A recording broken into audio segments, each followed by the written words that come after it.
They go to the Chamber of Secrets to destroy Horcrux. That's the scene where Ron and Hermione have their little moment, the kiss. I got quite worried about it. I think we both wanted to do it right as well, get it good for everyone. Okay, here we go. Rupert was like, I don't know how we're going to do it. And I was like, I've got no idea either. Because if someone is literally like a sibling to you, you've grown up with them, you know, being put in a situation where you have to kiss them is just really awkward.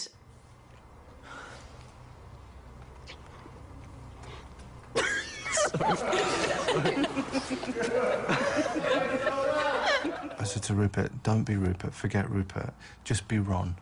Just let Ron take over in that moment. And I said the same thing to Emma, let Hermione take over in that moment.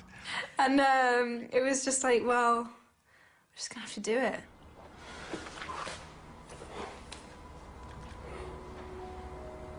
And so they had this big kiss, and then they came apart, and there was some laughter.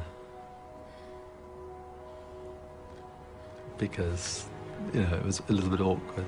And that's exactly what David Yates wanted. Involved.